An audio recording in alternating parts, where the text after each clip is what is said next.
Hello students, welcome to MKD Public School online classes.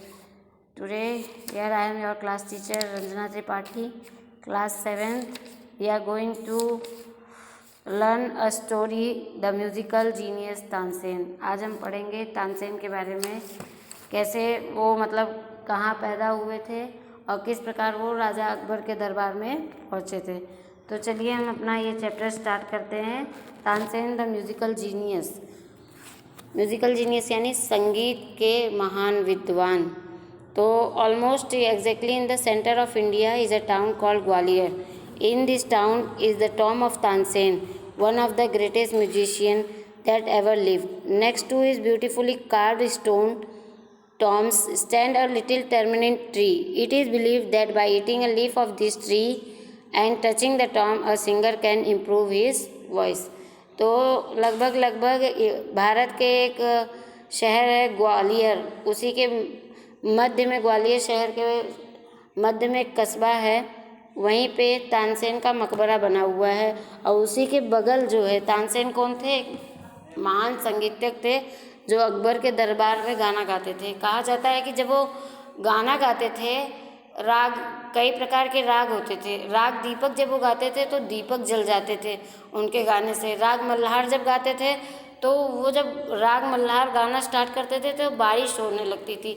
सोचो कितना उनके अंदर, उनके म्यूज़िक में कितना पावर था कि वो कुछ भी कर सकते थे अपने गाने से.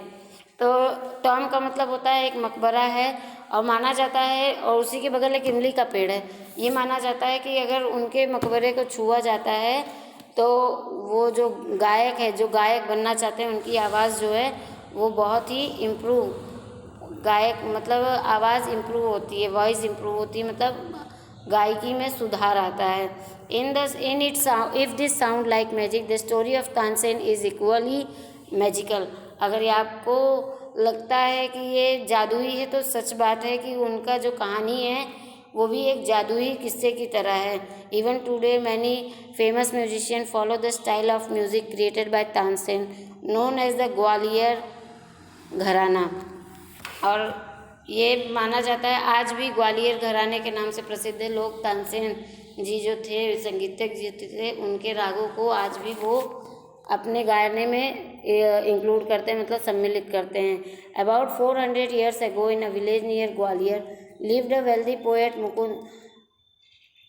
Mukhand Mishra and his wife. Their only sorrow was that they had no child. On the suggestion of a friend, Mishra went to Gwalior to seek the blessing of the famous sant and musician Muhammad Ghas. He tied a holy thread on Mishra's arm, saying, "May God bless you with a son." And so it came to pass. A child was born and named Tansen. As Tansen grew up with his father, engaged teachers to teach him to read and write. Tansen, however, was more interested in going to the nearby forest with his friend, where he would imitate birds and animals' sound. तो लगभग 400 वर्ष पूर्व की बात है. एक गांव में, ग्वालियर के गांव में एक परिवार रहता था. वेल्दी कह सकते हो कि अमीर संगीतज्ञ थे जिनका नाम था मुखंद मिश्रा, और उनकी वाइफ. वो रहते तो थे, लेकिन उनको बहुत दिन से क्या था, बच्चे नहीं हो रहे थे. तो किसी दोस्त ने उन्हें क्या किया, सजेस्ट किया कि एक साधु रहते हैं, संत रहते हैं मोहम्मद गौस, आप उनके पास जाइए. अगर वो आपको आशीर्वाद देते हैं तो आपको पुत्र रत्न की प्राप्ति होती है. तो वो उनके पास जाते हैं, मोहम्मद गौस उनको एक धागा बांध के देते हैं जैसे आशीर्वाद के रूप में, और कहते हैं कि आपको एक पुत्र पैदा होगा जो कि बहुत ही नाम करेगा. और उन्होंने उसका नाम भी रख दिया था तानसेन. तो उनके घर बहुत दिन बाद उनके आशीर्वाद, उनके कृपा से क्या होता है, एक पुत्र रत्न की प्राप्ति होती है. उसका नाम वो लोग तानसेन रखते हैं. पिताजी उनके संगीतज्ञ थे ही, तो वो भी बचपन में उन्हीं के सानिध्य में रह के तानसेन क्या करता था, संगीत सीखता था. और जंगल में जाता था, तो वो जंगल में जब जाता था तो तरह तरह के चिड़िया और जो जानवर थे उनकी आवाज़ निकालता था. बर्ड्स और एनिमल्स की आवाज़ें निकालता था. उन्हीं की, जैसे शेर जैसे बोलता है, चिड़िया जैसे बोलती, सेम उसी की आवाज़ में वो आवाज़ निकालते थे. तो आते हैं हम अपने पेज नंबर 11 पे once a group of singers were passing through the forest. Tansen hid himself in some bushes and roared like a tiger. So lifelike was the sound that the singers became frightened. When the boy showed himself, the leader of the group praised his tiger-like roar, encouraged Tansen and made more animals and bird sounds. तो एक बार क्या हुआ कि जंगल में तानसेन जंगल में जाते ही थे। एक बार जंगल में ऐसे ही संगीतज्ञों का वो जा रहा था, झुंड जा रहा था। तानसेन ने क्या किया कि वो पेड़ के पीछे छुप के शेर चीते की आवाज़ निकालते हैं और इतनी भयानक आवाज़ निकालते हैं कि जो लोग जा रहे थे वो डर जाते हैं, वो सोचते हैं सच में चीता है। लेकिन बाहर बाद में तानसेन निकल के हंसने लगते हैं। तो उनमें से एक थे जिन्होंने कहा कि तुम्हारी आवाज़ बहुत अच्छी है। फिर उसके बाद उसे खड़ा करके तानसेन जी को खड़ा करके तमाम तरह के पक्षी और जानवरों की आवाज़ सुनते हैं तो वो बहुत प्रसन्न होते हैं। द लीडर वो प्रसन्न होने के बाद क्या कहते हैं, जाते हैं उनके घर पे और उनके पिताजी से कहते हैं कि मैं इस बालक को अपना शिष्य बनाना चाहता हूँ। Haridas offer to take Tansen as his disciples. He has great musical talent, said Haridas to Tansen father. More reluctantly, Tansen mother agreed to let her only child to go away to Vrindavan to study under Haridas. For almost 10 years, Tansen studies music from Haridas, starting with the basic musical notes Sa Re Ga Ma Pa Dha Ni Sa. He learned the basic of singing and playing the tanpura. He learned about the different rags of Indian music and how each rag creates a different mood. A rag can make you happy, so happy that you want to dance, or it can make you sad that it brings tears to your eyes. तो इस प्रकार हरिदास उनके घर जाते हैं और कहते हैं मैं इसे अपना शिष्य बनाना चाहता हूँ। रिल्यूकेंटली मतलब बहुत ही आग्रहपूर्ण वो उनके पिता और माता से आग्रह करते हैं कि इसे भेज दीजिए, इसके अंदर संगीत की बहुत ही ज़्यादा प्रतिभा है और मैं इसे एक बड़ा संगीतकार बनाना चाहता हूँ। तो बहुत आग्रह, क्योंकि एक ही बच्चा था तो पिताजी तो माँ तो नहीं तैयार थी, लेकिन बहुत आग्रह और विनम्र विनती करने के बाद उनकी माता पिता तैयार होते हैं। वहाँ जाने के बाद वो बेसिक शिक्षा लेते हैं, मतलब ज़मीनी ज्ञान लेते हैं सा रे गा मा पा का, और ऐसे ऐसे राग सीखते हैं जो अगर मतलब कुछ राग ऐसे थे कि उनको गाने के बाद आपको नाचने का मन करता है, और कुछ संगीत का राग ऐसा था कि जिसे गाने के बाद आप रोने लगते या दुखी हो जाते। इस प्रकार के तमाम तरह के बहुत सारे आजकल ऐसे गुरु कहाँ मिलते हैं कि इस तरह के संगीत सीखे जाएं। तो एक दिन क्या होता है कि वो वापस आते हैं तो देखते हैं उनके पिताजी क्या थे, मरण शेष पे थे। तो वो कहते हैं कि मुझे बहुत खुशी है कि तुम एक संगीतकार बन गए, लेकिन मैं चाहता हूँ कि कुछ दिन जाके तुम मोहम्मद गौस जो थे, जिनके आशीर्वाद से तानसेन जी पैदा हुए, उनके सानिध्य में रह के तुम उनसे भी संगीत सीखो। तो वो क्या करता है, वो अपने पिताजी को वचन तो देता है, लेकिन तब तक नहीं जाते हैं जब तक उनकी मम्मी खत्म नहीं होती। वो अब जब तक उनकी माता रहती है वो अपने माता की सेवा करते हैं। तो एक दिन उनकी मम्मी भी खत्म हो जाती हैं, तो अब निश्चिंत हो जाते हैं। तो वो क्या करते हैं, हरिदास जी के पास पहले जाते हैं, ताकि वो जो उनके सबसे सर्वप्रथम गुरु थे वो उनकी आज्ञा लेना चाहते थे कि मैं मोहम्मद गौस के सानिध्य में रहकर शिक्षा प्रदान करना चाहता हूँ, ये मेरे पिता की अंतिम इच्छा है। तो ये देखिए, ये चैप्टर पेज नंबर 12 पे है। तो मोहम्मद गौस कहते हैं कि हरिदास जी कहते हैं कि हाँ, आप तुम्हें अपने पिता के वचनों को निभाना चाहिए और मैं तुम्हें आशीर्वाद देता हूँ, क्योंकि तुम मेरे पुत्र समान हो। तुम्हें जब कभी भी मेरी ज़रूरत पड़ेगी तो मैं तुम्हारे लिए हमेशा हाजिर हूँ। फिर वो तानसेन जी क्या करते हैं, वो जाते हैं मोहम्मद गौस के पास और 3 साल वो उनके सानिध्य में रहकर संगीत सीखते हैं। इस प्रकार वो संगीत सीखते हैं और संगीत में एकदम महारत हासिल करते हैं। तो मोहम्मद गौस जी क्या करते थे कि एक राजा थे रामचंद्र जी, ग्वालियर के राजा थे उस समय। वो अक्सर उन्हें क्या करते थे, बड़े बड़े दरबारों में ले जाते थे और वहाँ पे वो गाना गाते थे।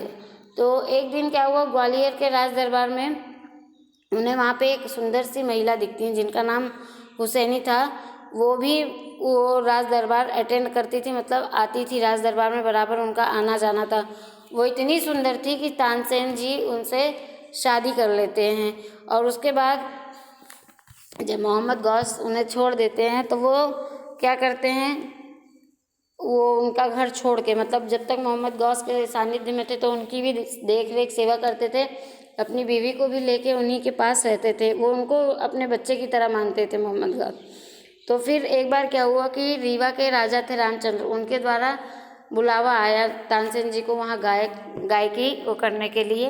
उस समय रामचंद्र जो थे उनके दरबार में अकबर आने वाले थे, तो एज ए एंटरटेनर, मतलब जो गेस्ट होते थे उस समय अतिथियों की सेवा बहुत होती थी, उनको प्रसन्न करने के लिए तमाम तरह के अरेंजमेंट, मतलब व्यवस्था की जाती थी। तो इसी प्रकार तानसेन जी को बुलाया गया था महाराजा अकबर के सामने अपने गायकी का प्रस्तुतिकरण करने के लिए। तो वो जाते हैं और उन्हें बहुत अच्छा लगता है। तो जब राजा अकबर के सामने वो प्रस्तुत करते हैं, राजा अकबर इतना ज़्यादा इनसे इम्प्रेस होते हैं कि मतलब गायकी से राजा अकबर को तो इन्होंने इम्प्रेस कर दिया था। और जो किंग रामचंद्र थे, जिन्होंने राजा रीवा के जो राजा थे रामचंद्र, जिन्होंने इन्हें बुलाया था, वो इन्हें बहुत सारे क्या कहते हैं उपहार देते हैं, महंगे महंगे, मतलब सोना चांदी रुपया पैसा बहुत सारे एक्सपेंसिव गिफ्ट देते हैं और 1000 सोने की मोहरें भी देते हैं।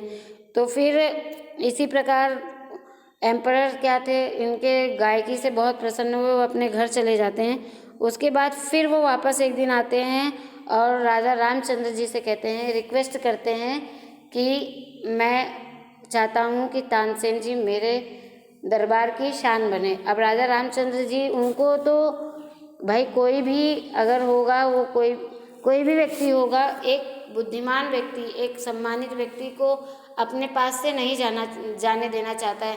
लेकिन उस समय मजबूरी ये थी कि उस समय मुग़ल शासन चलता था और अकबर जो थे वो बहुत बड़े दिल्ली सल्तनत, मतलब दिल्ली जो मेन कैपिटल दिल्ली है, उस पे बैठ के वो पूरे इंडिया पे राज करते थे।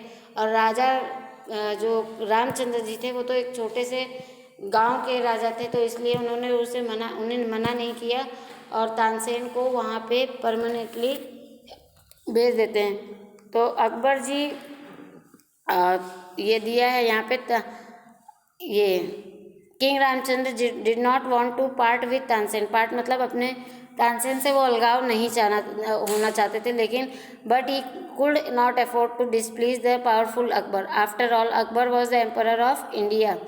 इंडिया मतलब पूरे भारत के राजा थे उस समय अकबर।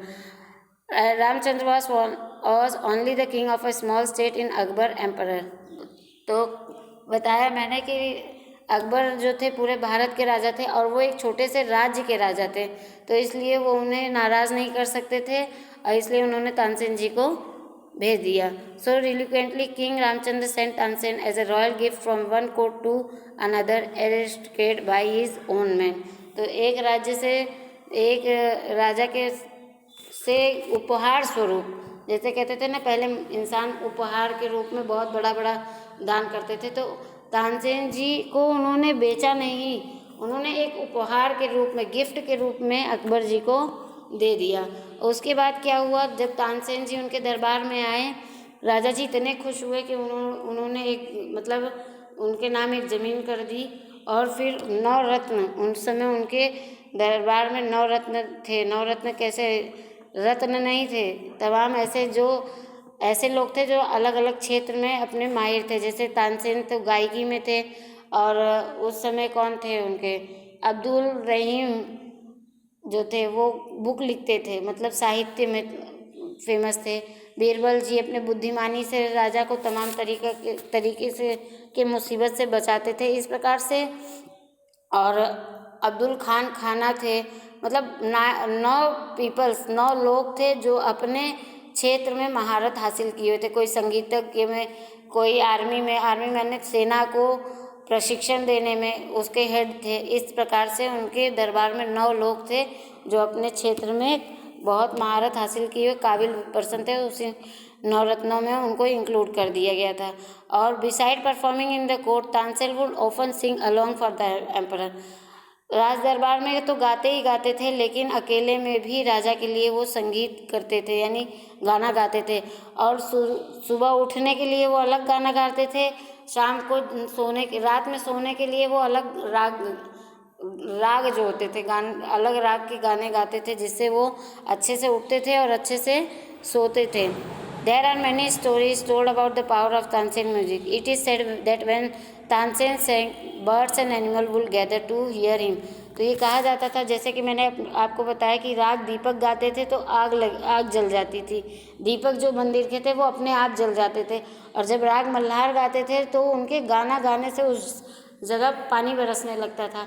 और जब भी वो गाना गाते थे तो जो पशु पक्षी होते थे वो उनके पास आसपास इकट्ठा होके बैठ जाते थे गाना सुनने के लिए। Tansen sang and taught music in Emperor Court for many years. He was not only musician but also poet. He wrote the words for his musical and composed many new rags. तो सिर्फ एक संगीतकार ही नहीं थे, वो एक कविकार भी थे, वो कविता लिखते थे। उन्होंने म्यूज़िक में जो सारे गामा की धुन होती है, उन्होंने कई धुन को भी बनाया था, कई राग बनाए थे। When Tansen died, emperor was at his beside. The emperor was filled with great sorrow. He knew that India has lost her greatest musician and singer. एक प्रकार से कह सकते हैं भारत ने एक रत्न खो दिया। तानसेन जो थे वो भारत रत्न की तरह थे। तो अकबर जो थे वो बहुत दुखी हुए, जिस समय वो मरे थे वो उनके पास ही थे और वो दुख से भर गए थे। उन्होंने कहा कि हमने आज भारत का एक महान संगीतकार और गीतकार खो दिया।